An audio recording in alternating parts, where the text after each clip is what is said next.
Hello everyone, welcome to Start Tech.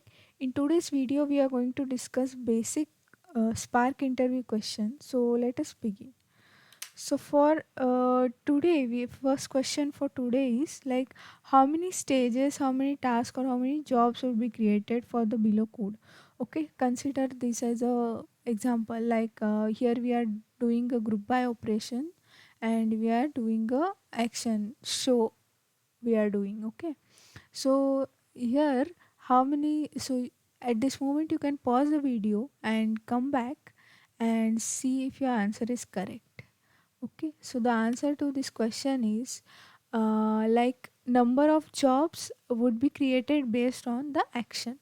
So here one job would be created. Number of stages, there would be two stages created, as there would be number of stages are defined by the shuffle operation or by key. Whenever you use by key, there would be a stage created. So here we will have two stages. One will have a filter and another will have group by and aggregation. Okay. And number of tasks depends on the number of partitions that it would create. Okay. Okay. We'll move on. So moving on. So what are the narrow versus wide transformation? So what is the difference between these two?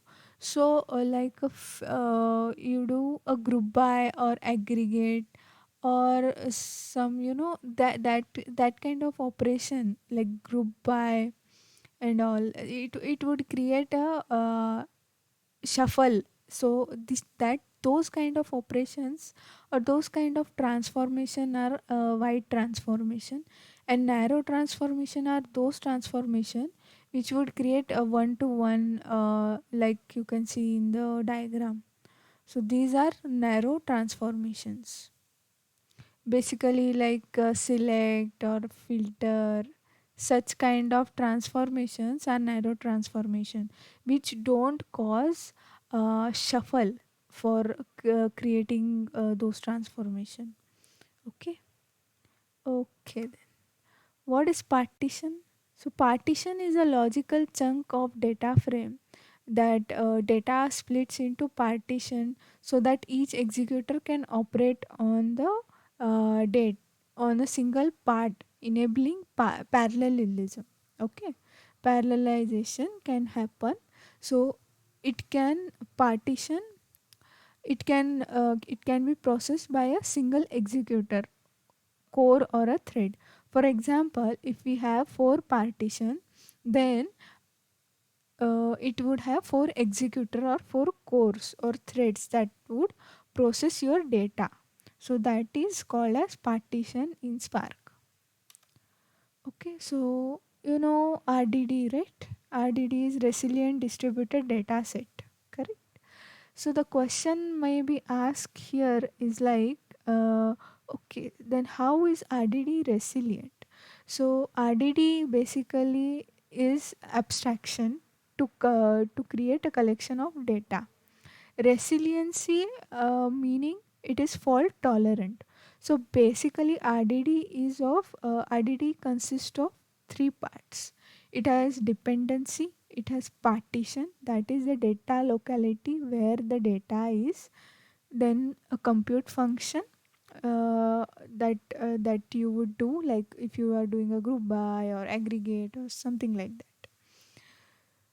Okay, so it achieves resiliency as it, for fault tolerance, it maintains a lineage graph so that in case it breaks, it can recreate itself through the lineage graph. So that is the answer to this question. Problem with RDD is that it is not opaque, it is not open, and writing in RDD is difficult, and we cannot enable use of optimization which Sparks offer, that is catalyst optimizer, tungsten, and those stuff we cannot achieve through RDD. So that is another part. Okay then, why is RDD immutable?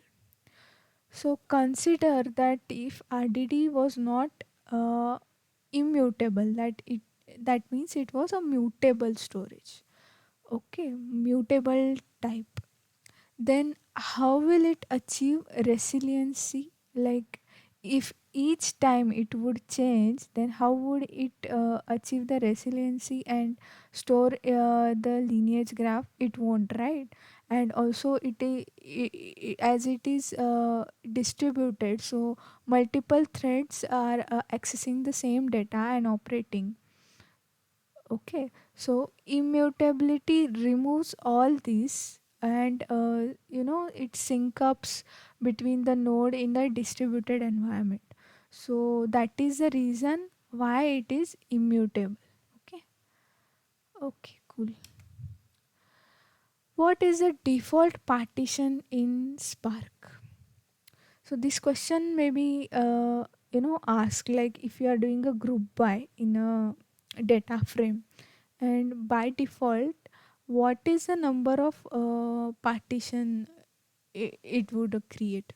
So by default 200 is it would create 200 partition by default, and this property can be changed like using spark.sql.shuffle.partition. So this can also be asked in interview. Okay, then now the next question is what is the difference between rank, dense rank, and row num?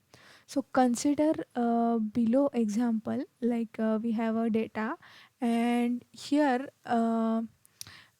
it has tie between. Okay, so for row num it is simple, like simply it would give the number to each row. Okay, but in case of where there is a tie, when for example Romel and John got same mark, so how will rank function behave? Rank function will give the same rank to Romel as well and John as well, but the issue is it would not maintain a gap.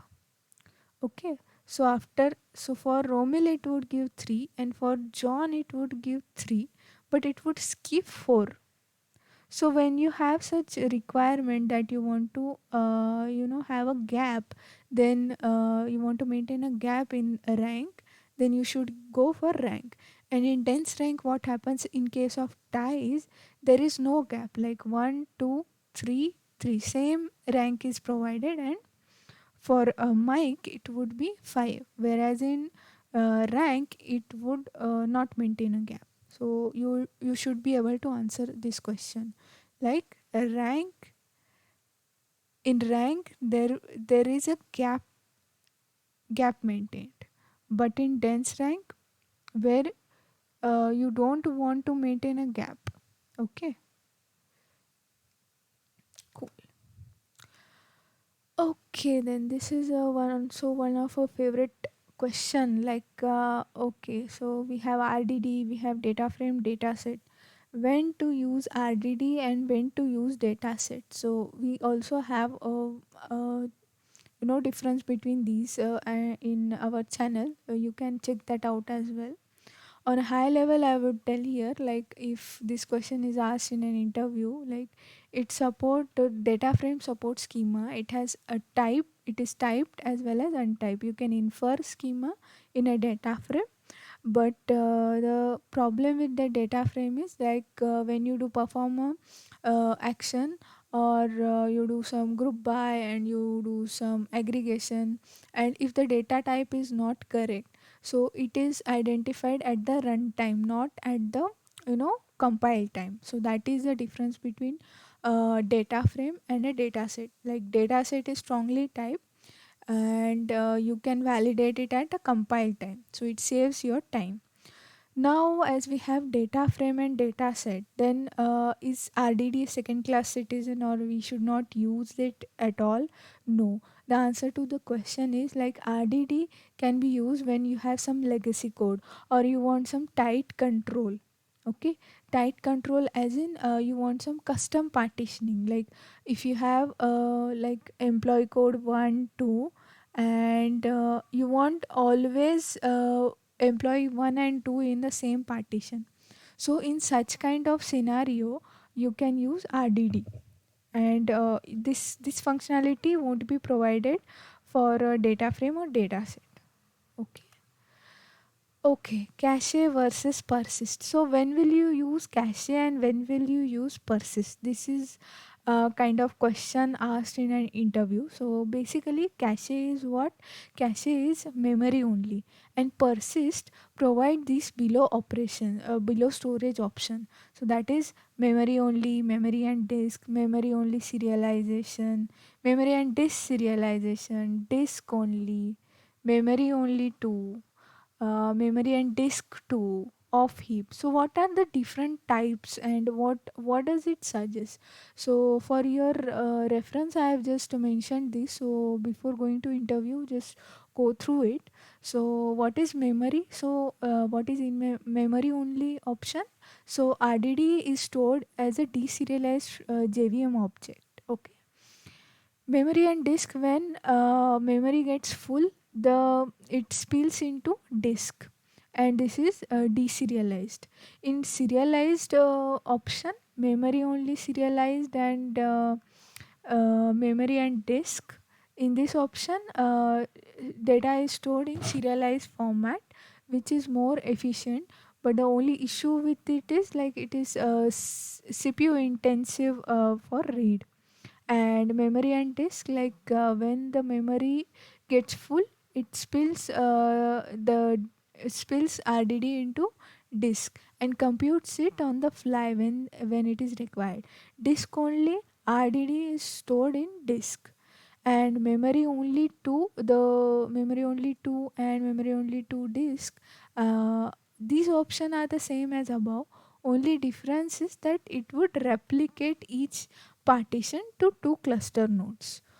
Off heap, it is like experimental, and you need to, you know, store data off heap, then you can use it and you need to enable it.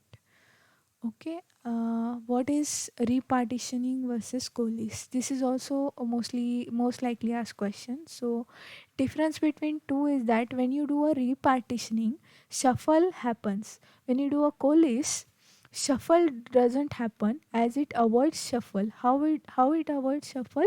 By moving the data from one partition to another partition.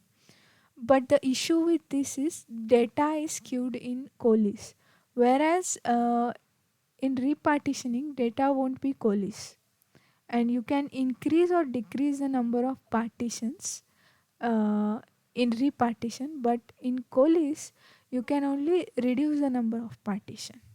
So this is the difference between the two. I hope you got some more knowledge today, and hope this video was helpful to you. Please consider subscribe and also like and comment down below for more such videos. We'll bring in continuation with this series more Spark interview question. Do comment if you want some other topic to be discussed on this channel. We are happy to deliver such content, and thank you for your time. Bye bye.